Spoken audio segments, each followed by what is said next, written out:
I remember the morning before the bombs came. The air was crisp and the sound of trams rattled down the cobbled streets. The smell of freshly baked bread floated from the market, and I felt its warmth in my hands as I walked. My wife waved to me from across the square, smiling as she paid for a loaf. The Volga shimmered in the morning sun, serene and timeless, as if it had watched countless generations pass and would watch countless more. That morning felt like any other, a moment suspended between peace and terror. But this was the summer of 1942. The German army was pressing deep into Soviet territory, and the city we called home was about to bear a new name: the graveyard of invaders. In those moments, life felt ordinary, hopeful. Yet, deep down, many of us felt a growing tension. The skies weren't as quiet as they seemed. The hum of aircraft would soon shatter this calm, and Stalingrad would be thrown into a 999-day struggle that would define the Second World War forever.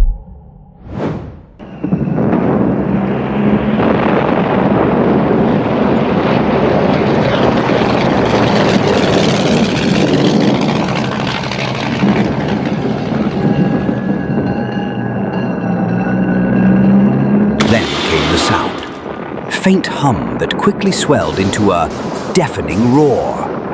The skies above Stalingrad turned dark as wave after wave of German bombers appeared, blotting out the morning sun. The serene streets became a scene of terror. The air shook, buildings buckled, and the earth rose in plumes of dust and flame. That morning, August 23, 1942, more than 1,600 German bombers descended upon the city. In a matter of hours, tens of thousands were killed, and the bustling neighborhoods became a burning ruin. The Luftwaffe's brutal attack was meant to break the city, to pave the way for its capture. But it also ignited a flame of resistance, one that would define Stalingrad for generations.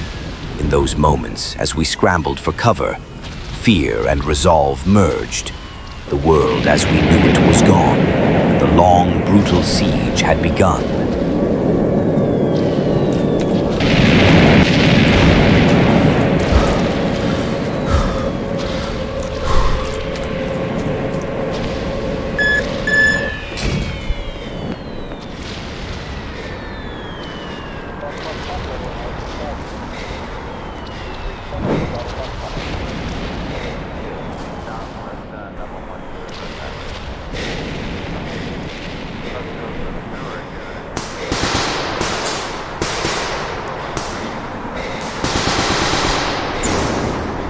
The days that followed felt like a descent into hell. The Germans pressed into the city, and every street became a battlefield. The Red Army, exhausted and outgunned, refused to yield. In those ruins, every house became a fortress, every stairwell a death trap. The Germans called it the Rattenkrieg, the Rat War, because it was fought in sewers, basements, and the crumbling buildings of Stalingrad. Through the fall of 1942, Red Army troops held their ground, block by block. The Mamai of Kurgan, a strategic hill overlooking the city, changed hands countless times, often within hours. The fighting was so brutal that soldiers would slip and stumble over the bodies of their comrades as they charged. The average life expectancy of a Red Army soldier in those days was less than 24 hours. Yet, despite unimaginable loss, the city refused to fall. Its defenders and the countless civilians who refused to leave embodied the resilience of a nation fighting for its survival.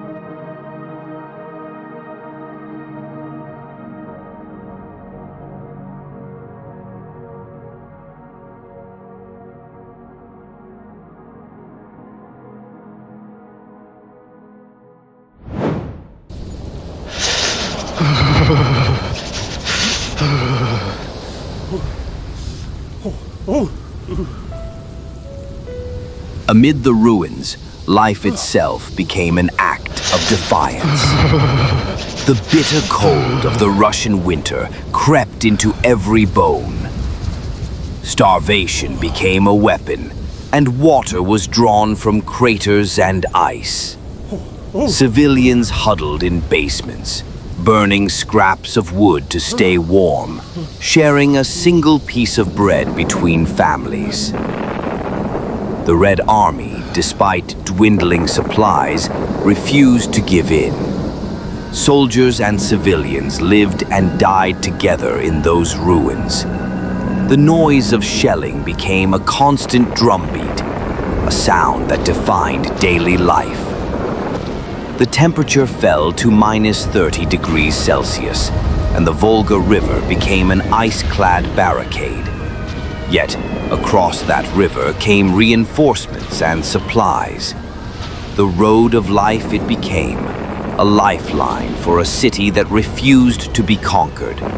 Despite unimaginable conditions, despite brutal losses, Stalingrad remained a symbol, a beacon of resistance that refused to be extinguished.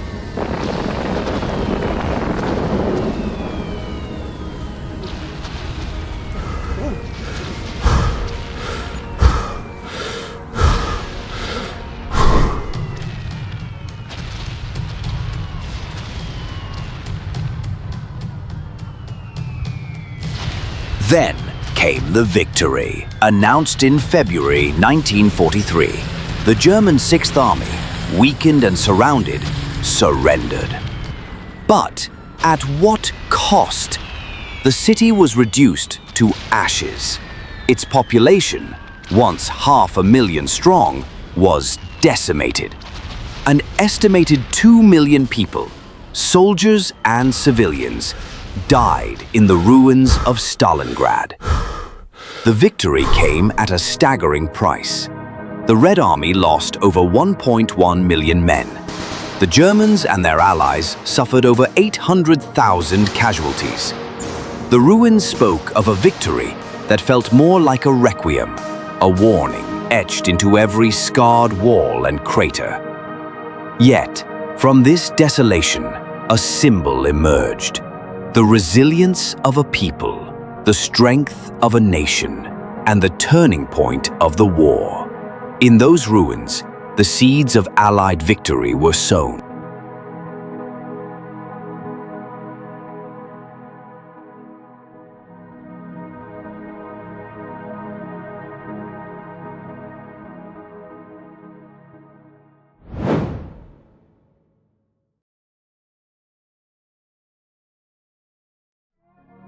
Today the ruins have long been rebuilt, and Stalingrad is now called Volgograd.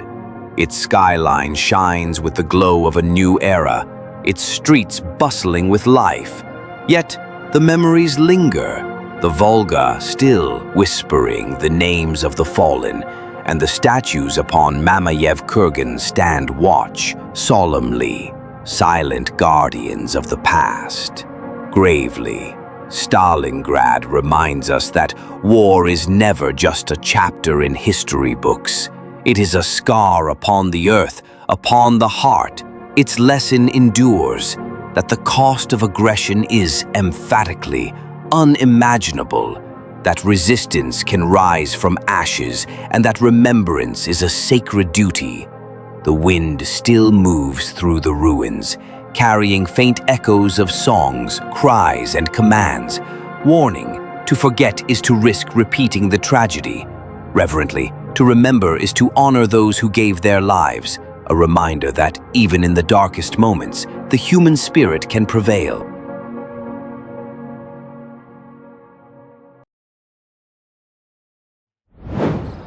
As I stand upon this ground, I feel the whispers of countless lives that came before. The scars upon the earth have softened with time, yet their stories remain.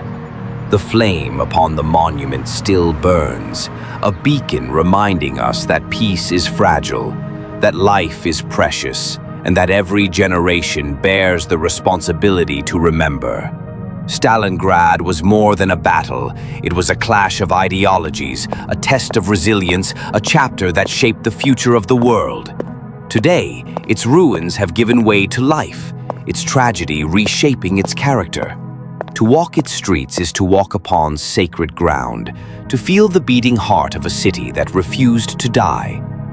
Its legacy lives within every breath we take, reminding us that in moments of despair, humanity can rise, that in moments of loss, the ember of remembrance can illuminate the path for those yet to come.